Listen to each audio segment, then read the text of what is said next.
ओम गुरुर्ब्रह्मा गुरुर्विष्णु गुरुर्देवो महेश्वरा गुरुर्साक्षात् परब्रह्मा तस्मै श्री गुरुवे नमः।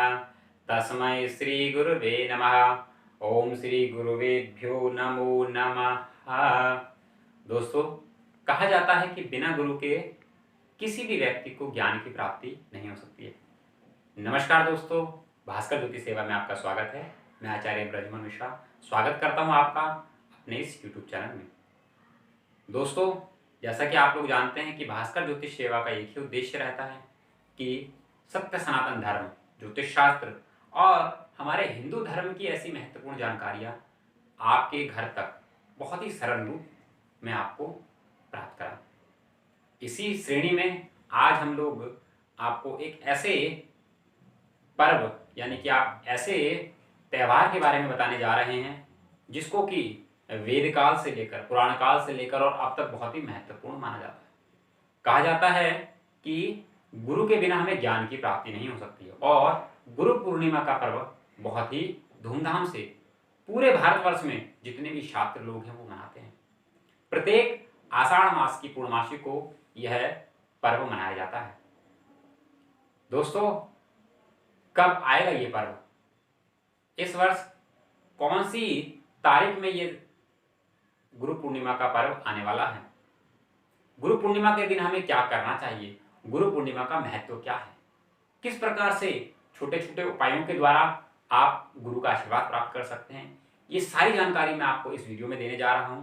आप लोगों से अनुग्रह है कि आप इस वीडियो को अंत तक देखें, साथ ही साथ इस वीडियो को इतना शेयर करें अपने सभी रिश्तेदारों को, अपने सभी दोस्तों को, चाहे वो लिखने पढ़ने वाले हों, चाहे उनके माता पिता हों, ये सब तक इतना फैला दीजिए कि वो भी गुरु का आशीर्वाद प्राप्त करें। तो चलिए बढ़ते हैं आगे और बात करते हैं गुरु की।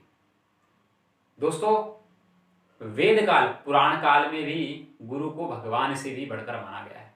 कहा जाता है कि बिना गुरु के भगवान की प्राप्ति भी हमें नहीं हो सकती, क्योंकि भगवान के द्वार और भगवान से साक्षात कराने का जो कार्य है वह गुरु का ही ज्ञान करता है। पूर्व काल में गुरुकुल के माध्यम से गुरु का आशीर्वाद हमें प्राप्त होता था, परंतु जैसे जैसे आधुनिक युग आगे बढ़ता जा रहा है, गुरुकुल आदि की संख्या कम होने के कारण से यह परंपरा कुछ हद तक कम भी हो रही है। परंतु जो भी ज्ञानी व्यक्ति हैं वह इस परंपरा को आज भी पूर्ण रूप से मनाते हैं। दोस्तों, गुरु है कौन? केवल गुरुकुल में पढ़ने वाले छात्रों के लिए उनके आचार्य ही गुरु नहीं है। आपके अगर आप प्राइमरी शिक्षा ग्रहण कर रहे हैं, प्राइमरी स्कूल में पढ़ रहे हैं, तो आपके हर वो टीचर आपके गुरु हैं, आपके पूजनीय हैं, जो आपको ज्ञान देते हैं। आप हायर एजुकेशन में हैं, आप कॉलेज में हैं, तो आपके कॉलेज के जो प्रोफेसर हैं वह आपके गुरु हैं। आप कुछ कोर्स कर रहे हैं तो जो कोर्स सिखाने वाले आपके टीचर हैं वह आपके गुरु हैं। आप जब तक उनका पूजन और उनको गुरु का पद नहीं देंगे तब तक वह ज्ञान हमारे लिए लाभकारी नहीं हो सकेगा। हर गुरु का एक उद्देश्य भी रहता है कि उनके द्वारा जो ज्ञान उनके शिष्यों को दिया जा रहा है वह ज्ञान उस शिष्य के लिए, समाज के लिए लाभकारी हो और उनका जो शिष्य है वह समाज में मान सम्मान के साथ उच्च पद की प्राप्ति करे। तो दोस्तों, जैसे कि मैंने आपको बताया कि आषाढ़ मास की पूर्णमासी को यह पर्व मनाया जाता है। सन 2020 में 5 जुलाई को यह गुरु पूर्णिमा का पर्व मनाया जाएगा।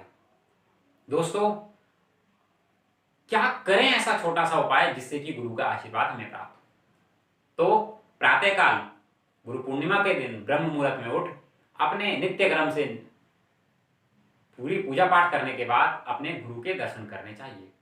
गुरु को कुशा का आसन देकर उनको आमंत्रण कर उनको बैठाना चाहिए। फिर गंगा जल युक्त साधारण जल से गुरु के चरण धोकर उनका आशीर्वाद प्राप्त करना चाहिए और उन चरणों के जल को अपने मस्तक पर लगाकर गुरु को मान देना चाहिए।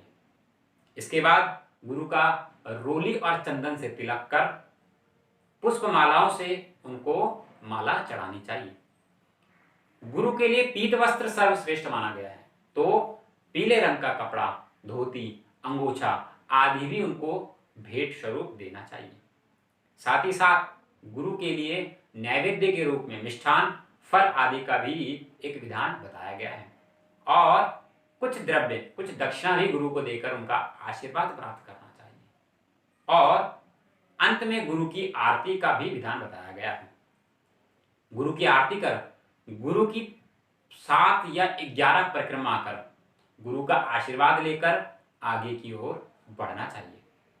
यह पूजन आप अपने हर गुरु का कर सकते हैं। जैसे कि मैंने आपको बताया कि हर वो व्यक्ति जिससे आपने ज्ञान प्राप्त किया है, वह आपके आध्यात्मिक गुरु हो सकते हैं, वह आपके कुलगुरु आचार्य हो सकते हैं, वह आपके स्कूल टीचर हो सकते हैं, वह आपके प्रोफेसर हो सकते हैं।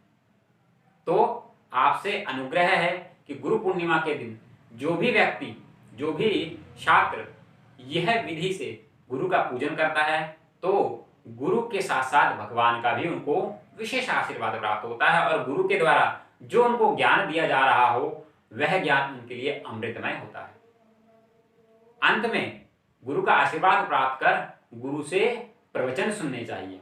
यदि दोस्तों आप गुरु के संपर्क में पास में नहीं हैं, यानी कि आप गुरु के आसपास जाकर उनके दर्शन नहीं कर सकते हैं, तो कम से कम, वैसे तो मेरा अनुग्रह रहेगा कि गुरु का साक्षात्कार ही, यानी कि गुरु के साथ बैठकर ही उनका पूजन किया जाता है, परंतु अगर आप किसी कारण से गुरु के पास नहीं जा सकते हैं तो कम से कम गुरु के आशीर्वाद के लिए उनसे वादा करें, उनका आशीर्वाद प्राप्त करें। और हर वो माता पिता अपने बच्चों को भी गुरु परंपरा की इस परंपरा में आगे लेकर जाएं। दोस्तों, गुरु पूर्णिमा के विषय पर या फिर सनातन धर्म के विषय पर आपकी कोई भी प्रश्न हो तो आप हमारी हेल्पलाइन नंबर 92133000 पर कॉल कर हमसे बात कर सकते हैं। आप हमें व्हाट्सएप कर सकते हैं, आप कमेंट बॉक्स पर भी अपने सवालों को पूछ सकते हैं।